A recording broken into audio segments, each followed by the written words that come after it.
Hey everyone, this is Lomi, and I've previously discussed and lamented how if I were doing things over in my doll hobby, I would have gotten Rune in a different resin color. He's an island boy, and I would have preferred the real skin resin color, but that wasn't available at the time I ordered this doll, so he's always been uncharacteristically pale. Well, I finally decided to do something about it, and since I'm getting ready to cast his new head in the next few weeks, it seemed like a good time to go ahead and dismantle him and change his color.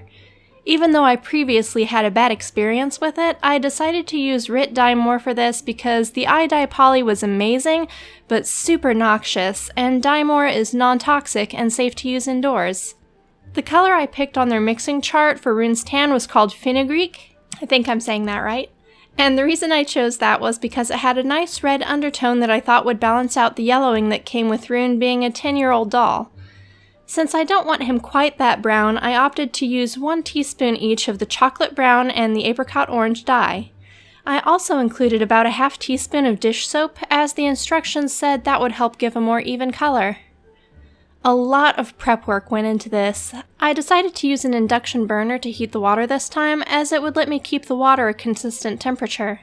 That meant I had to hunt down an induction-friendly pot that was large enough for Rune's pieces, since he was too big for the pot I had used for dyeing other things. Prior to the dye bath, I took Rune apart and stripped his body blushing.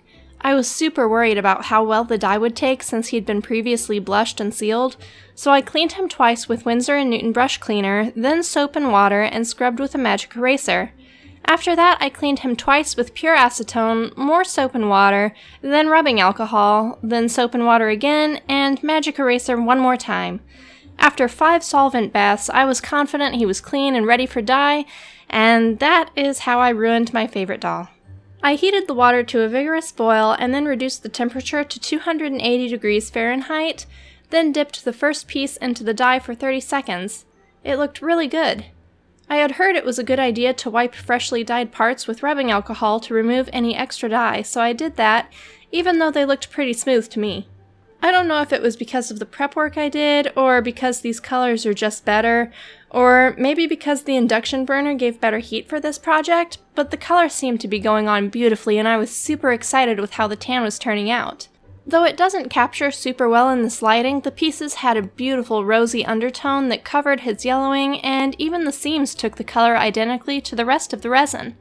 I did find that the larger pieces had to be dyed for a bit longer to reach the same level of saturation, but that was easy to fix with a slightly longer dip, and I thought everything was going perfectly. And then the pieces cooled off. Given how much work I'd put into cleaning this doll to ensure he was ready for dyeing, somehow I'd missed not just a little, but a huge amount of sealant on virtually all his pieces.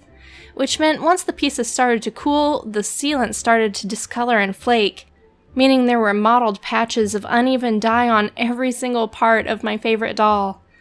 I'd spent days working on cleaning him over and over again to ensure this wouldn't happen. I don't know how that much sealant got by. Had it shown right away, I would have stopped before dyeing the whole doll, but instead his entire body was covered with patches where there was darker dyed sealant, or the sealant came off and there was no dye at all. I was crushed for about 3 minutes. Then I was mad, but I had to go get my daughter from school. That let me stew over what had happened and what my options were. After she went to bed that night, I got back to work.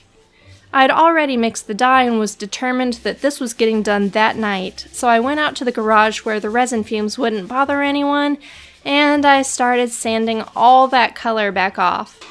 Some of his pieces have more detail than what I was comfortable sanding, so I decided they would be airbrushed instead, but they were pieces that had less discoloration overall. He'll be getting full body blushing again, so I'll be painting him anyway, and I might as well use that as an opportunity to hide the pieces I don't think I have the skill to sand just yet. It took a few hours, but I was mad, and I wasn't going to let my favorite doll get messed up just because of some stupid sealant not coming off like it was supposed to. Fortunately for me, I'd sanded dye-off dolls before, so I already knew what I was getting into. Some people start with super fine polishing grits, but for me, I find it best to work with just 2 grits of sandpaper, 320 for removing color and 600 for smoothing out the sanding marks. I also wet sand the whole time, which not only helps control dust, but makes the sanding smoother. A few hours later, I was really tired but ready to try again. I was nervous. I didn't know how the dye would take on the newly sanded parts. I didn't know if it would be darker or if it would be streaky or not take well at all. I was resigned to the seams being darker since I couldn't sand the color out of them completely, since he's an old cast and his seams weren't particularly smooth. The company's quality has come a long way in that respect.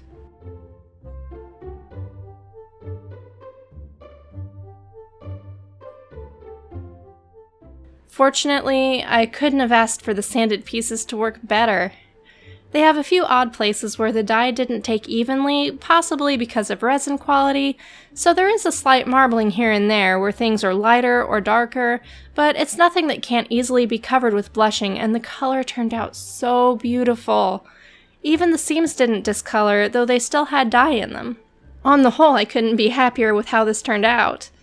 As a result, my end advice is don't ever dye a doll that's been previously sealed unless you thoroughly sand it first.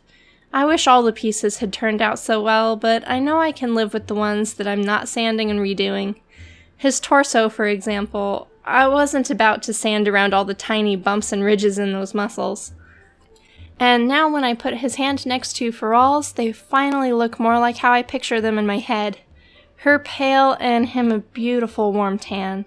He doesn't wear these parts, of course, being cursed as he is to be a lizard, but it seemed silly not to dye everything at once. Now I'm extra excited to get his new head finished and put him all back together. That's it for this time, though. Thanks for watching. Bye.